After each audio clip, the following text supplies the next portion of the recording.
The afternoon sun was getting lower in the sky when Lisa finished her physical therapy session. She rolled her wheelchair through the automatic doors of the rehabilitation center. Feeling tired but happy about the progress she was making, her legs felt stronger today, and her therapist had said she was doing really well with her exercises. Lisa had been using a wheelchair for the past 8 months after a car accident changed her life completely. At first, everything seemed impossible. Simple things like getting groceries or going to appointments felt like climbing mountains. But slowly, day by day, she was learning to adapt and finding her confidence again. The bus stop was just across the street from the therapy center. Lisa had taken this same route dozens of times before. It was usually quiet in this part of town during the afternoon.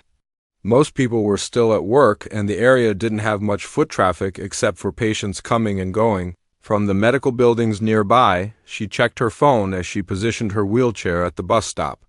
The bus tracker app showed her ride was running about 15 minutes late. This wasn't unusual, but it meant she'd have to wait longer than expected. Lisa didn't mind too much, though. The weather was nice, and she enjoyed watching the world go by from her spot at the bus stop. The bench at the bus stop had been designed with wheelchair accessibility in mind, which she appreciated. There was plenty of space for her to position herself comfortably while she waited.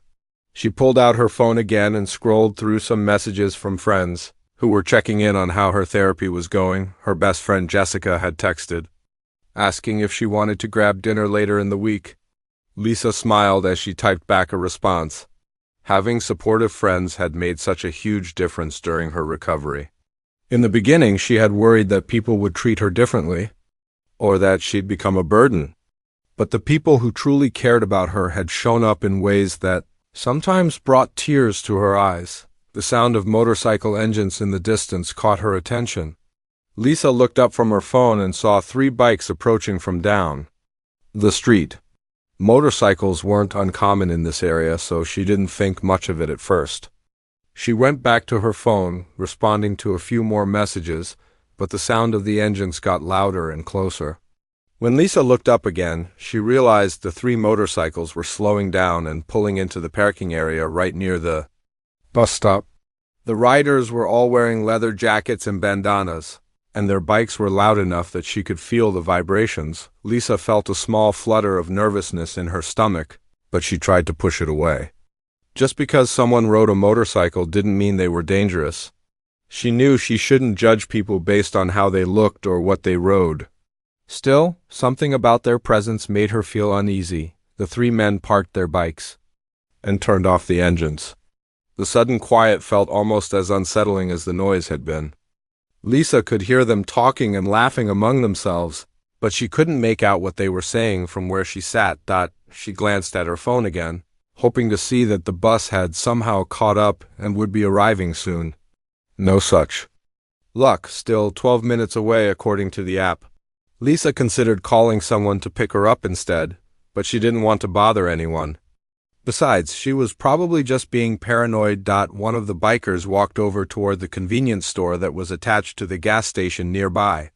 The other 2 seemed to be checking something on one of their motorcycles. Lisa relaxed a little bit. They were probably just stopping for gas or snacks, nothing more.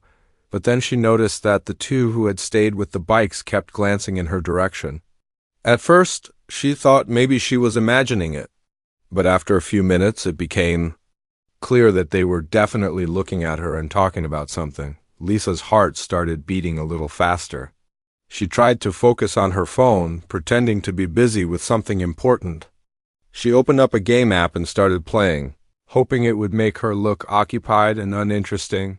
The 3rd biker came back from the store with a bag of something, and all 3 of them gathered near their motorcycles again. Lisa could hear their voices getting a bit louder, and occasionally she caught them looking in her direction again. She started to feel that familiar anxiety creeping up that she'd experienced a lot since her accident. Being in a wheelchair sometimes made her feel vulnerable in ways she never had to think about before. Most people were kind and helpful, but there were always those few who seemed to see her disability as something to comment on or stare at. Lisa checked the bus app again. 10 more minutes. She considered wheeling herself back toward the therapy center to wait inside, but that felt like giving in to fear over something that might be nothing at all. She didn't want to let anxiety control her choices. The bikers were definitely talking more loudly now, and she was starting to catch bits and pieces of their conversation. She heard one of them say something about the bus stop, and another one laughed in a way that didn't sound very friendly. Lisa's mouth felt dry. She wished she had brought a water bottle with her from therapy. She also wished the bus stop wasn't quite so isolated. During busier times of day, there were usually other people waiting for buses or walking by. Right now, it felt like she was the only person around except for the three men who seemed to be paying too much attention to her. She decided to text Jessica, not because she was ready to panic, but because it felt good to have a connection to someone. She typed out a casual message about how therapy went and asked about Jessica's day. Having that normal conversation thread open made her feel a little less alone. The sound of footsteps on pavement made Lisa look up from her phone. Of the bikers was walking in her direction. He wasn't walking directly toward her, but rather toward the bus stop area in general. Maybe he was also waiting for public transportation, she thought. Though that seemed unlikely given that he had a motorcycle, Lisa tried to keep her expression neutral and friendly. She'd learned that sometimes acting confident and unbothered was the best way to handle situations where she felt uncertain. She went back to her phone, but kept the man in her peripheral vision as he got closer to where she was sitting. The bus couldn't come soon enough. The first biker reached the bus stop area and looked around like he was checking the schedule posted on the sign. Lisa kept her eyes on her phone, but she could feel him looking at her. After a moment, he called back to his friends. "Hey guys, come check this out," he said loud enough for Lisa to hear clearly. Lisa's stomach dropped. She had hoped he was just genuinely interested in the bus schedule, but something in his tone told her otherwise. She heard the other two men walking over, their heavy boots making noise on the concrete. "What's up?" one of them asked as they approached. "Just wondering how someone like that gets around on her own," the first man said, not even trying to lower. His voice seems pretty complicated. Lisa felt her face get hot with embarrassment and anger. She kept staring at her phone screen, but the words were blurring together. She wasn't actually reading anything anymore. Her hands were starting to shake slightly, and she hoped they couldn't see it. Maybe she's waiting for someone to come help her, another voice said with a laugh that made Lisa's skin crawl. She wanted to say something back, to defend herself, but her throat felt tight. Part of her brain was telling her to just ignore them and they'd get bored and leave. Another part was getting angry that she had to deal with this kind of treatment at all. "I bet she can't even get on the bus by herself," the third man chimed. "And those wheelchair lifts take forever. Probably holds up the whole schedule." Lisa couldn't stay quiet anymore. She looked up from her phone and made eye contact with the man closest to her. "The buses are equipped to handle wheelchairs just fine," she said, trying to keep her voice steady. "I take public transportation all the time." "Oh, she talks," one of them said with mock surprise. "We were just curious about how all this works." He gestured vaguely at her wheelchair. "It works fine, thank you," Lisa replied, turning her attention back to her phone. She hoped that would be the end of it, but instead of moving away, the three men seemed to get more interested. They positioned themselves closer to the bus stop, not quite blocking her path, but definitely making their presence known. "Must be tough, though," the first man continued. "I mean, having to depend on everyone else for everything. Can't drive, can't walk places, probably need help with lots of basic stuff." Lisa felt her anger rising. These men didn't know anything about her life or what she was capable of. She had worked incredibly hard to maintain her independence after her accident. She had learned to drive with hand controls, lived in her own apartment, and managed her daily life just fine. "Actually, I'm quite independent," she said, her voice a little sharper than before. "I drive, work, and handle my own affairs perfectly." "Well, sure you do," one of them said in a tone that made it clear he didn't believe her. "But come on, it's got to be frustrating sometimes, being limited like that." The word limited hit Lisa like a slap. She had heard variations of this conversation before, but usually from well-meaning people who just didn't understand. These men weren't trying to understand anything. They were enjoying making her uncomfortable. "I'm not limited," Lisa said firmly. "I'm just different from you." "Different is one way to put it," the second man said with a snort. "Broken is probably more accurate." Lisa felt like she'd been punched. The casual cruelty of the comment took her breath away for a moment. She looked around, hoping to see other people nearby, but the area was still empty except for the four of them. "That's an awful thing to say," she managed to get out. "Just being honest," the man replied with a shrug. "I mean, look at you. Something's obviously not working right." Lisa's hands were definitely shaking now. She tried to check the bus app again, but her fingers weren't cooperating very well. 7 more minutes. It felt like an eternity. "Why don't you just leave me alone?" she asked, hating how small her voice sounded. "We're not doing anything wrong," the first man said. "Just having a conversation. This is a public bus stop, right? We can stand here if we want to." He was technically right, which made the situation even more frustrating. They weren't technically threatening her or touching her. They were just being incredibly rude and making her feel trapped. "Besides," the third man added, "we're curious about how this all works. Like, what happens if you need to go somewhere the bus doesn't go? Do you just call someone to come get you like a little kid?" Lisa took a deep breath, trying to calm herself down. Getting upset was exactly what they wanted. She decided to try a different approach. "Listen, I'm just trying to get home from my appointment. I'd appreciate it if you could give me some space." "Space?" one of them laughed. "This is a bus stop. There's plenty of space for everyone." But as he said it, he actually stepped a little closer to her wheelchair. Not touching it, but close enough that Lisa felt crowded and uncomfortable. "You know what I think?" the second man said, looking at his friends. "I think she's probably just looking for attention, playing up the whole helpless thing." "I'm not helpless," Lisa said, her voice getting stronger despite her fear. "And I'm definitely not looking for attention from you." "Oh, she's got some fight in her," the first man said with amusement. "That's surprising." Lisa realized that nothing she said was going to make this better. They were enjoying her discomfort and anger. Every response she gave just seemed to encourage them more. She tried to focus on her breathing like her therapist had taught her for managing anxiety. In through her nose, out through her mouth. Count to 4 on each breath.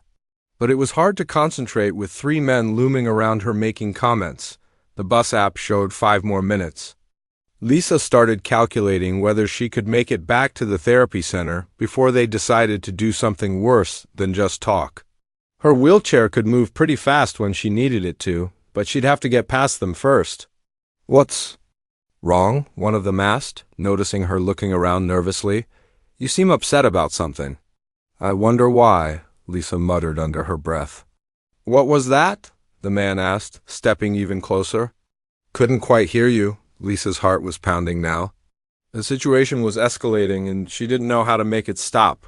She wished she had listened to her instincts earlier and gone back inside the therapy center to wait, but she also knew she shouldn't have to hide from people like this.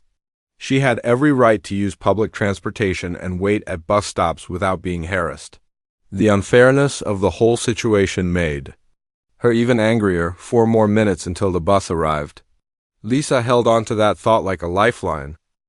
Lisa glanced at her phone again. 3 minutes until the bus was supposed to arrive. But buses were often late, and she couldn't count on it showing up exactly on time. The 3 men were still standing around her, and their comments were getting more personal and uncomfortable. "I bet you get all kinds of special treatment," one of them said, crossing his arms. "Probably cut to the front of lines, get special parking spots, maybe even free stuff sometimes." "It doesn't work like that," Lisa replied quietly, trying not to engage too much, but also not wanting to let them think they could say whatever they wanted.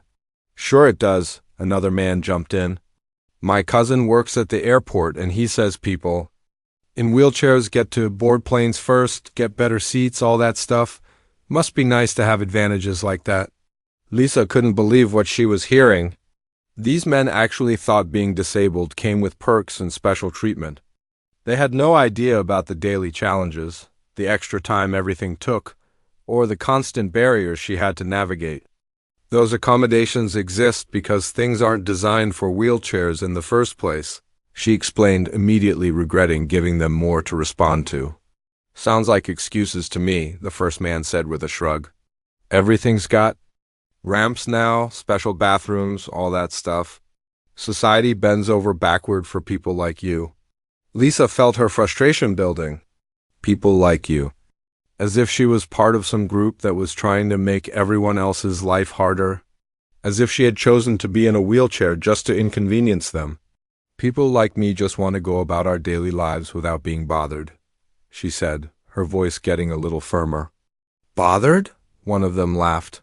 We're just talking to you. Most people would consider that friendly. This doesn't feel very friendly, Lisa replied honestly. Maybe you're just too sensitive, the second man suggested. Always looking for something to be offended about. Lisa checked her phone again, but now she was getting worried about more than just the time. Her battery was down to 15%. She had been using it more than usual while waiting, between texting Jessica and checking the bus app repeatedly. If her phone died, she'd lose her connection to help if she needed it. You know what your problem is? The third man said, apparently, deciding he needed to join the conversation more actively. You think the world owes you something because of your situation. I don't think the world owes me anything, Lisa said, trying to keep her voice calm. I just want to be left alone to wait for my bus. But that's the thing, he continued, ignoring what she had just said. You're sitting here in everyone's way, taking up space with that chair, probably going to slow down the whole bus when you get on it. And we're supposed to just pretend that's not inconvenient for everyone else? Lisa's mouth fell open. She wasn't in anyone's way. The bus stop was designed to accommodate wheelchairs. There was plenty of room for other people, and she had just as much right to use public transportation as anyone else. I'm not in anyone's way, she said, her voice shaking slightly with anger. Sure you are, the first man said, and then he did something that made Lisa's heart skip a beat. He reached out and grabbed one of the handles on the back of her wheelchair. See, like this thing, he said, shaking the chair slightly. Takes up way more space than a regular person. Don't touch my chair, Lisa said firmly, trying to move forward. But his grip on the handle prevented her from rolling away. It's just a chair, he said, not letting go. Don't be so dramatic. But it wasn't just a chair to Lisa. Her wheelchair was like an extension of her body. Having someone grab it and control her movement felt violating and frightening. She pulled harder. On her wheels, trying to move away from him. Let go of me, she said, her voice getting louder. I'm not touching you, he said with a grin. I'm just touching your chair. The other two men laughed at this like it was the funniest thing they'd heard all day. Lisa felt panic starting to rise in her chest. She was physically trapped now, unable to move away from them. Please let go, she said, hating how desperate she sounded. What's the magic word? The man asked, still holding onto her chair. Lisa couldn't believe this was happening. These grown men were treating her like a child, like her mobility and independence or some kind of game to them. This isn't funny, she said, looking around desperately for anyone else who might be nearby. The area was still empty except for the four of them. Nobody said it was funny, the second man said. We're just trying to understand how all this works. Like, can you feel it when someone touches the chair? Of course I can feel it, Lisa said. Now, please let go. But you can't feel your legs, right? The third man asked with fake curiosity. So how does that work exactly? Lisa felt sick. They were asking about her personal medical situation like it was entertainment for them. She had never been made to feel so helpless and exposed. That's none of your business, she managed to say. We're just curious, the first man said, still holding her chair. No need to get all worked up about it. Lisa tried to reach for her phone to call for help, but her hands were shaking so badly she could barely hold it. Plus the man holding. Her chair noticed what she was doing. Who are you calling? He asked, leaning over to try to see her phone screen. Nobody, Lisa said quickly, putting her phone back in her lap. Good, he said. Because really, we're not doing anything wrong here, just having a conversation. But Lisa knew this wasn't just a conversation anymore. They had physically prevented her from leaving, which crossed a line from rude comments into something much more serious. She looked at the bus app one more time. The bus was now showing us 2 minutes away, but with traffic, it could still be 5 or 10 minutes before it actually arrived. And even when it got there, she wasn't sure these men would let her get on it. You know what I think? The second man said, moving to stand more directly in front of her wheelchair. I think you probably exaggerate how hard everything is. I bet. You can walk a little bit when nobody's looking. That's not how it works, Lisa said weakly. Prove it, the third man said. Come on, just try to stand up. We won't tell anyone.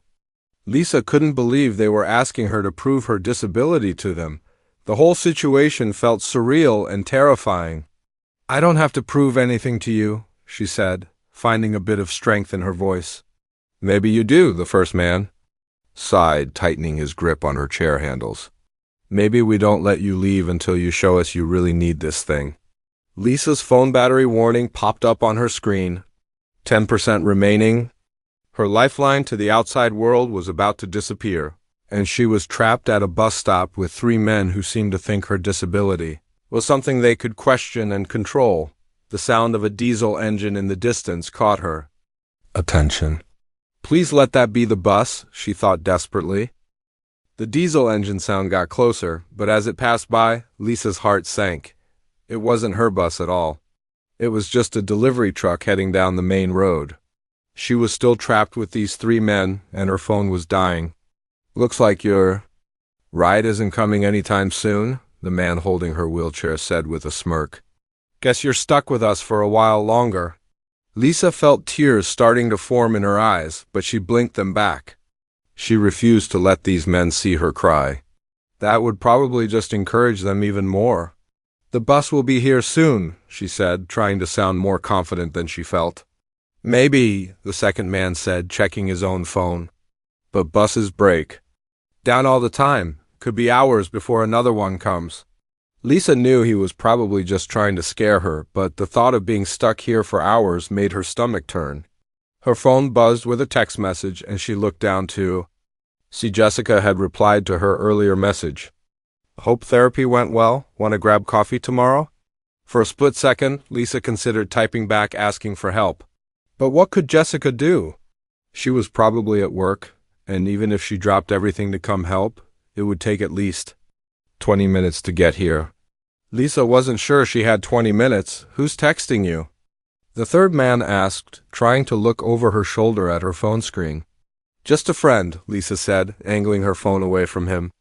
Maybe you should tell your friend to come pick you up, the first man suggested, still gripping her wheelchair. Handles. Save everyone the trouble of watching you struggle onto that bus. I don't struggle, Lisa said firmly. I've been taking buses for months.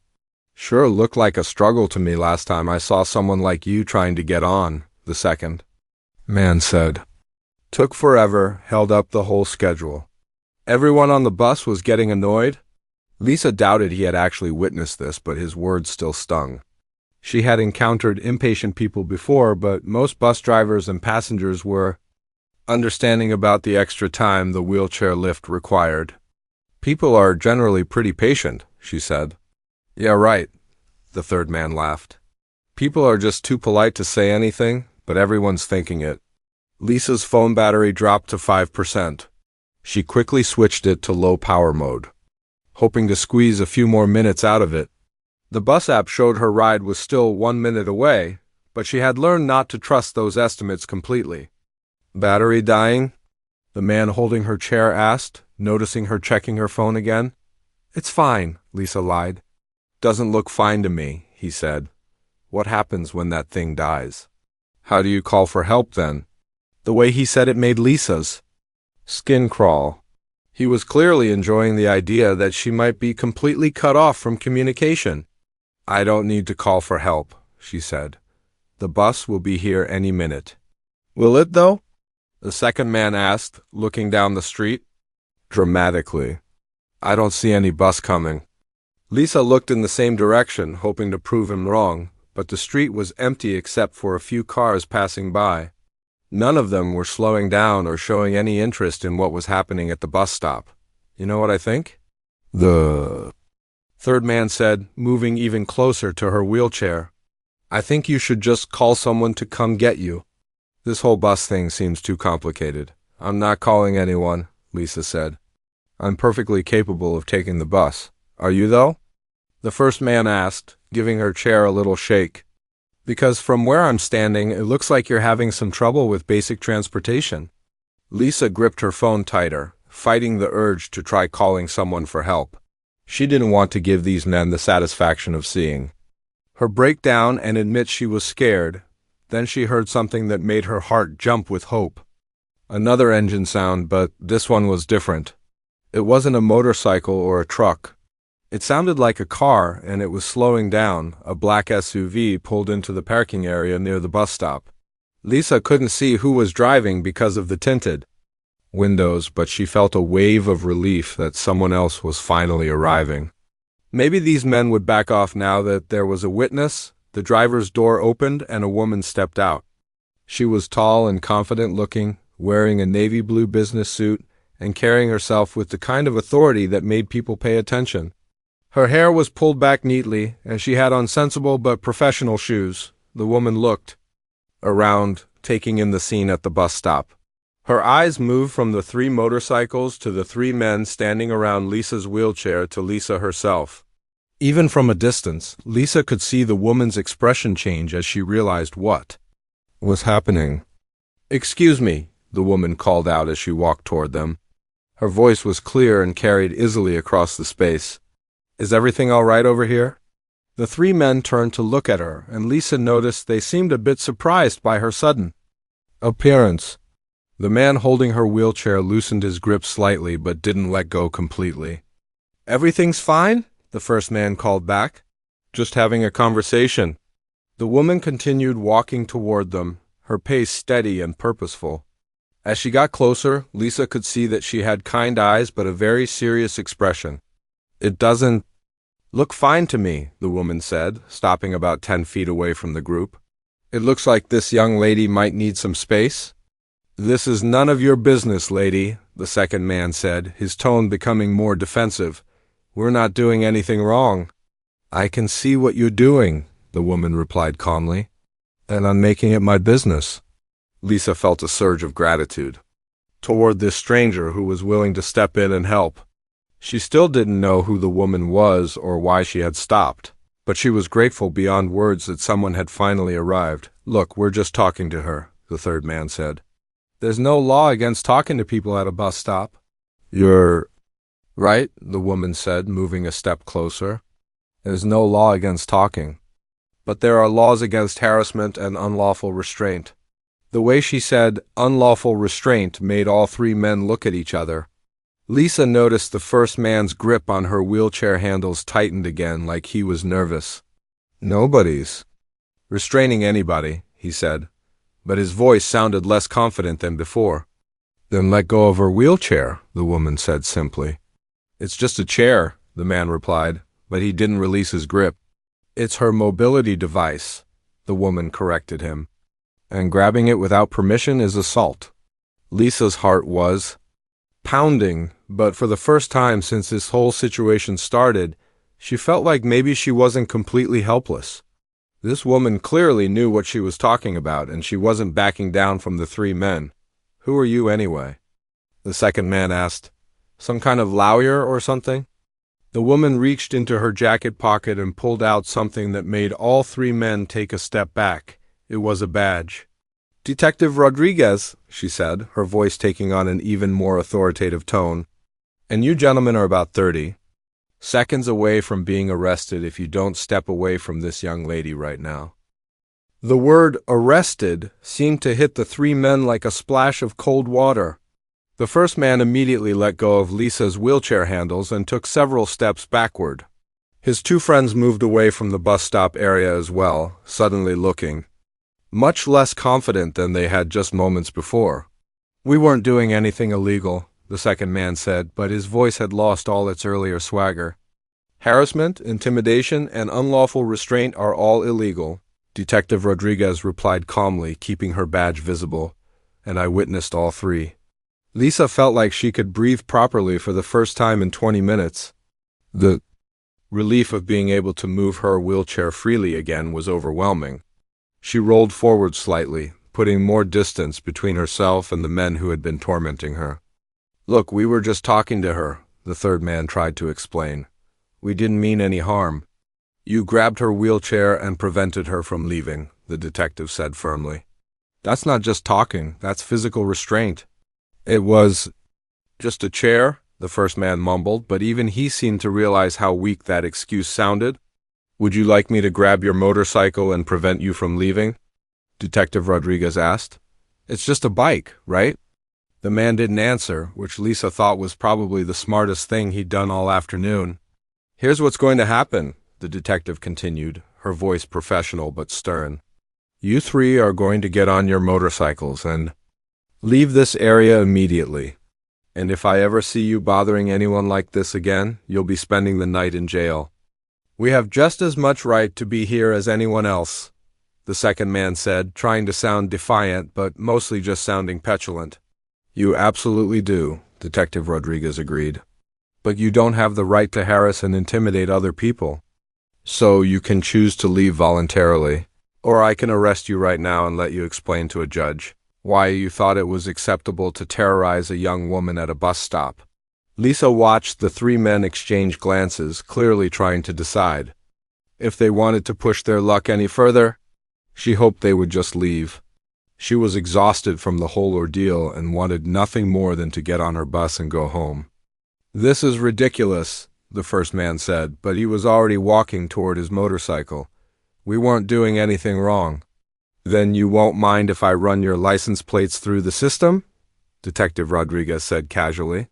And just to make sure there aren't any outstanding warrants or anything like that. That seemed to settle the matter. All three men hurried to their motorcycles without another word. Lisa heard them starting their engines, the loud rumbling sound that had first announced their arrival now signaling their departure. As the motorcycles pulled out of the parking area and disappeared down the street, Lisa felt her whole body relax. The tension she'd been carrying in her shoulders and arms finally started to ease. Are you okay? Detective Rodriguez asked, walking over to where Lisa was sitting. I am now, Lisa said, and she meant it. Thank you so much for stopping. I don't know what would have happened if you hadn't shown up. I was just driving by when I saw what was happening, the detective explained. I couldn't just keep going. Lisa felt tears starting to form in her eyes again, but this time they were tears of gratitude rather than fear. Most people would have just driven by.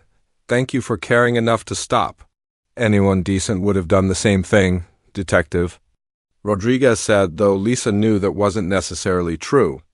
She'd seen plenty of people look the other way when someone needed help. Can I ask what brought you to this area? Lisa asked. I was heading home from court, the detective explained. I had to testify in a case this afternoon, and this is my usual route. Lucky timing, I guess. Very lucky for me, Lisa said with a shaky laugh. Detective Rodriguez looked around the bus stop area, taking in the details like she was still working. Do you take this bus regularly? A couple times a week, Lisa replied. I have physical therapy at the center across the street. I've never had any problems here before. Have you seen those three men around here before today? Lisa thought about it. No, I don't think so. But then again, I don't usually pay much attention to who's in the area. That's understandable, the detective said. But from now on, it might be good to be a little more aware of your surroundings. Not because you did anything wrong, she added quickly, but just for your own safety, Lisa nodded. She had been thinking the same thing. I was actually wondering if I should call someone to pick me up instead of taking the bus. Don't let them change how you live your life, Detective Rodriguez said firmly. You have every right to use public transportation. Those men were the problem, not you. The sound of air brakes caught their attention, and Lisa looked up to see her bus finally approaching the stop. She felt a mix of relief and nervousness. She was glad to finally be able to get home, but part of her was worried about riding the bus alone after what had just happened. "That's my bus," she said. "I'll wait here until you're safely on board." Detective Rodriguez offered. As the bus pulled up and the doors opened, Lisa felt her confidence returning. The bus driver gave her a friendly wave, just like always. This was her normal routine, her normal life. She wasn't going to let three bullies take that away from her. The wheelchair lift lowered automatically, and Lisa rolled onto it without any trouble. As it raised her up to the bus level, she looked back at Detective Rodriguez, who was standing nearby with a reassuring smile. "Thank you again," Lisa called out. "Take care of yourself," the detective replied with a wave. As Lisa secured her wheelchair. In the designated space on the bus, she felt a sense of normalcy returning. The other passengers barely looked up from their phones and books, which was exactly how she preferred it. No stares, no comments, no drama. The bus driver, an older man named Frank, who she'd ridden with many times before, looked back at her through his mirror. "Everything okay today?" he asked. "You seem a little shaken up." "I'm fine now," Lisa said, and realized she actually meant it. "Just had a little trouble at the bus stop, but someone helped me out." "Good to hear," Frank said as he pulled away from the stop. "There are still decent people in the world." As the bus headed toward her neighborhood, Lisa thought about what Detective Rodriguez had said about not letting the incident change how she lived her life. It was good advice, but she knew it would take some time before she felt completely comfortable again. She pulled out her phone, which still had a tiny bit of battery left, and texted Jessica back. "Coffee tomorrow sounds perfect. I'll tell you about my interesting bus ride home." Looking out the window as familiar streets passed by, Lisa felt grateful for so many things.